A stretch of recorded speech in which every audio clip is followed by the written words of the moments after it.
All right, let's continue my achy day of videos with me talking about a lonely trollop short story. This is my alternative path for the month of July, while Steve Donahue, who is the host of the Lonely Trollop Read Along in the year of 2020, is taking a month off to read Boswell's Life of Johnson, which is a gigantic book which I would never get through because I've already gotten through it once, and it took me like a couple of years because I read it in a very kind of piecemeal fashion. So that said, I've decided to take on Trollope's Editor's Tales, a collection of short stories that seem to mostly be collected out of his stint at St. Paul's Magazine, where they seem to have been published. He was actually the editor at St. Paul's Magazine, so potentially these were stories that were actually written there. Apparently he was only the editor there for 3 years because he just gave it up. He felt that he was too anxious all the time. He didn't have enough of an eye. He felt like he didn't have enough of an eye of what was going to be profitable. So yeah, it decided it wasn't for him, but he left behind these stories, the second of which is Mary Grsly. And so far, the Turkish past and this one are told in the voice of the editor. And this one, Mary Grsly, is a young woman from the kind of somewhere not London, just kind of country, a young woman who decided she wants to write. She's just like, this is how I'm going to make money. Even at the time, not a great way to make money, but I mean, for a woman who, at that time, it's like, especially of a certain class, it's probably hard to actually find stuff that is socially acceptable for you to do. So this was scraping in there as something acceptable to do. So she starts writing. She shows it to the literary gentleman of the neighborhood, who turns out to be basically an editor of kind of agricultural stuff.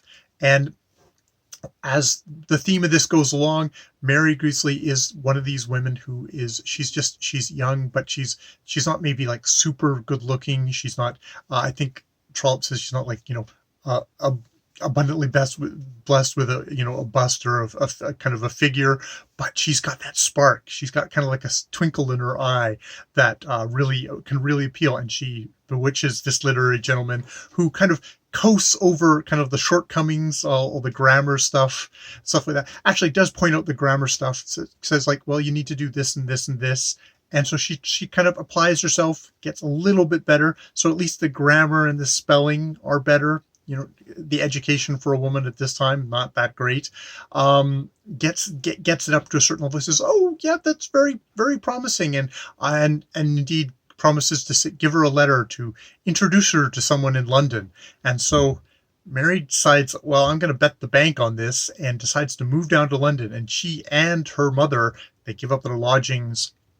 They move down to London, and she presents herself at the editor, the narrator editor of this story, and he reads and he says, oh, okay, I'll take, at first he doesn't want to see her at all, because it's like, you just don't want to see basically you need gatekeepers, especially if you're a poor beleaguered editor, else you just get avalanche piled with tons of stuff. She's like, I don't want to see you, but she's got the letter. So it's like, fine, I'll meet her. And she comes in and he talks to her, and he gets kind of charmed by her. He reads her manuscript, and it's like, maybe the spelling and the grammar are okay, but it's just not publishable at all.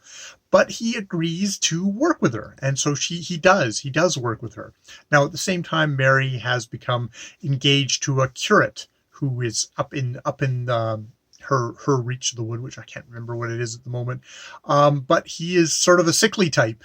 And she keeps on getting correspondence where he's talking a lot about his health, and the editors, like, who reads these, it's like, you can kind of tell that it's like not going great for this curate.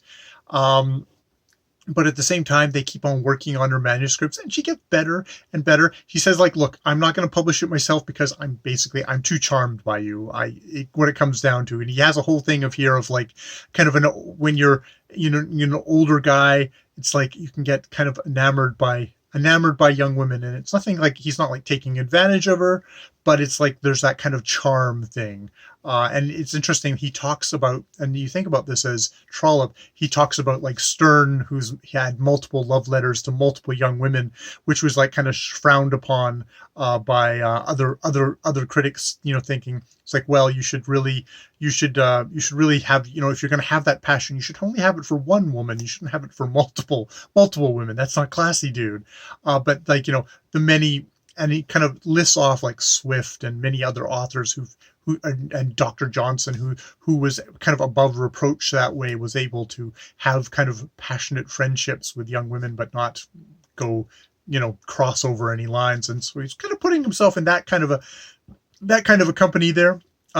He continues to help her. They do actually manage to publish a couple of short stories, but that's about as far as it goes. But it's one of these things of, it's an apprenticeship. It could take a decade or two before you're actually going to be at a level where you're like a publishable author. It is one of these things of like, oh, I'll just sit down and I'll dash something off and I'll make money from it. That is very rarely ever that happens. And I mean, Trllp does, the narrator in the story does say, it's like, look, the chances that you're ever going to make a living at this are vanishingly small. I do think there's a lot more condescension towards Mary as being a woman in this story than there would be a man, but I think there's an equal thing here of a jaundiced thing of being an editor or a writer, that that the chances of success are vanishingly small, even within your own little realm of making some bucks off it. Just that level, not even just being remembered for hundreds and hundreds of years afterwards, as Trllp is. But so we, goes through the story. She's got up to a certain point, but the curate dies, and on his deathbed, the curate says, "It's like, don't write. My last wish is don't write. Don't continue doing this writing. It's not a seemly profession. It's not something you should be doing." Now there's a thing of like, well, I do that.